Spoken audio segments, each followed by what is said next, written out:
כבר ארוזה בתוך קופסה ורודה, והכל נראה מוזר בארץ לא נודע. הגלגל שוב מסתובב.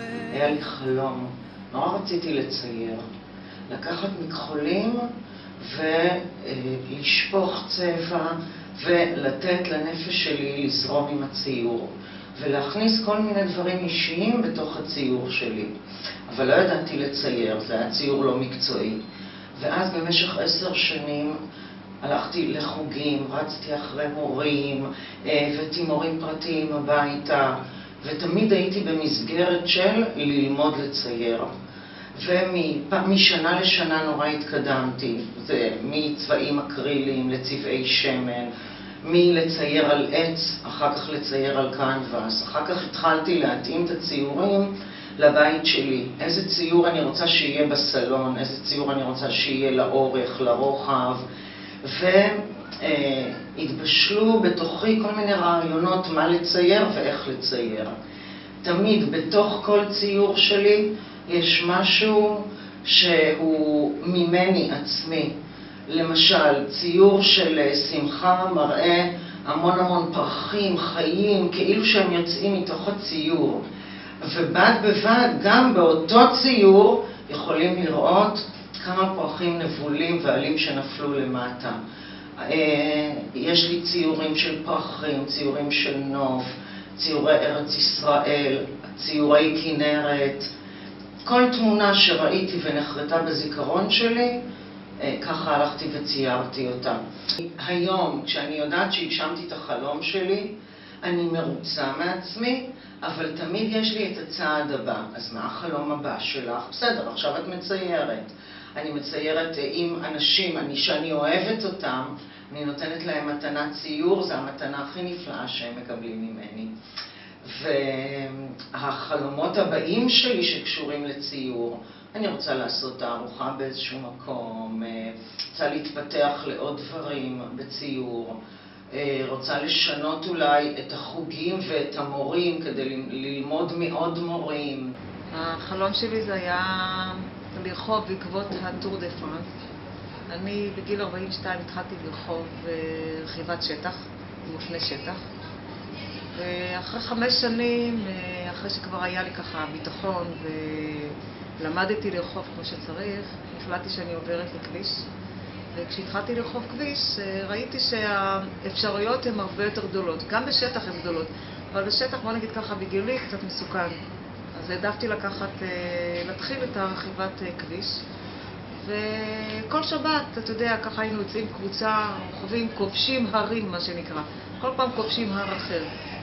ולאט לאט התחלנו ככה להתחבר עם קבוצות אחרות ולשאול מה הם עושים. ומסתבר שהרבה קבוצות נוסעות לחול, רוכבים בחול, ונורא ככה סקרן אותי, מאוד עניין אותי. התחלתי להתעניין ומצאתי חברה דרך האינטרנט, חברת מדרפט, שהיא מארגנת את כל הטיולים האלה לחול, במיוחד להרחיבה בעקבות הטור דה פרנס. ומה זה אומר? מדי שנה יש את התחרויות של הטור דה פרנס, הרוכבים המקצוענים מכל העולם מגיעים ועושים את זה או באלפים או בפירינאים, כל פעם קובעים את המסלול, והמסלול הייחודי שלנו בשנת 2011, שנה שעברה, היה מתוך ברוז', מתוך העיירה שנקראת ברוז' דה אוססיון. זה עיירה קטנה שנמצאת קרוב מאוד לג'נבה, והיא בתוך צרפת, בקטע האלפים שלה. ומהמלון היינו יוצאים לרכיבה כל יום למקום אחר. בסך הכל הרכיבות היו משהו כמו 500 קילומטר בסך הכל, ב7 או 8 ימים שרכבנו. אני לא אשכח ביום הראשון שהצלחתי לרחוב 70 קילומטר והגענו לקול דו לאפר, זה 2067 גובה. הגענו עד למעלה, הגענו, כשמגיעים תמיד בסוף איזשהו הר, יש או מסעדה או איזה בית קפה. איך שהגענו לשם, הרמתי טלפון לבעל שלי ואמרתי לו, עשיתי זאת. אם הצלחתי לעשות את זה היום, 8 ימים האלה יעברו בשלום, כי זה היה באמת לא היה פשוט. את החלום הזה אני התחלתי בעצם להגשים. תמיד עשיתי ספורט, תמיד אהבתי ספורט, תמיד התחרתי, אבל היה חסר לי משהו, זה האתגר הזה, הקטן הזה של לא להילחם בטבע, אלא להילחם עם הטבע. והיה חשוב לי, וחיפשתי, במקרה ראיתי סרטון על בחור בשם דניאל קרן, שהוא איש אתגרים, הוא מטפס הרים, הוא תמיד עושה דברים בטבע, וגם הוא קורא לזה, אני לא נלחם נגד הטבע, אני נלחם עם הטבע, ואני לא קובע שום דבר בטבע, אלא הטבע נותן לי לבקר אותו. ולכן, הכנרת נתנה לי לבקר בה, נתנה לי לעבור בה, ובעצם לפני משהו כמו 4 חודשים, במקרה חבר הראה לי סרטון על דניאל קרן, ואמרתי, אוקיי, בוא נתחיל את האתגר הראשון שלי, וזה היה החלום הראשון שלי, ואני מתכוון עוד לעשות עוד הרבה דברים כאלה, אני מקווה. אם אלוהים ייתן לי, אני אצליח. מה צריך לעשות? צריך לעבוד על זה. אם מישהו רוצה לשחות על כנרת, אז שיתאמן. מישהו רוצה להצליח בבגרות, יצליח. מישהו רוצה להיות דוקטור, הוא יכול, פשוט צריך לעשות ולעבוד בשביל זה. ככל שהוא ירצה, ככה הוא יגדיל את הסיכויים שלו להצליח. צריכים לאהוב, לרצות, להיות עקביים, ללכת אחרי החלום שלהם, זה צריך לבוא מתוכם, וכל אחד צריך לתת ביטוי אישי לחלום הזה. כי נאמר הייתי מציירת, אז הייתי מעתיקה תמונות. אז איפה הביטוי האישי שלי לדברים שלי? מה יוצא ממני? כדי להגשים חלום, צריך הרבה נחישות, אני חושבת. כי אם אין נחישות ואם אין רצון אז, אין אפשרות לעשות את זה. צריך לקחת את זה ברצינות ולהתאמן הרבה ולחשוב שאתה מסוגל. אין דבר כזה אתה לא יכול. למה אני ממליץ לחלום, לאנשים לחלום?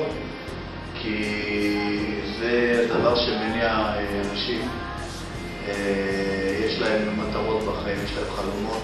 כמו שאמרתי, אני אומר את זה תמיד, מי שלא חי לא חי, מי שלא חולם לא חי, סליחה. ועדיף לחלום זה דבר טוב. עדיף, יש משפט שזמר שאני מאוד אוהב, דודו טסה, שהוא אומר, בשיר פתיחה שלו, הוא אומר, עדיף כישלון מפואר מחלומות במגירה. יש אנשים שמפחדים לעשות משהו כי מתביישים מה יגידו, איך יגידו, ואולי אם יחשלו, אז עדיף לנסות, לפחות אני יודע שנכשלתי, אבל לפחות אני יודע שנכשלתי, לפחות אני יודע שניסיתי. ולכן אני ממליץ לחלום, כי זה דבר מאוד טוב, מאוד חשוב, וזה נותן את הסיבה.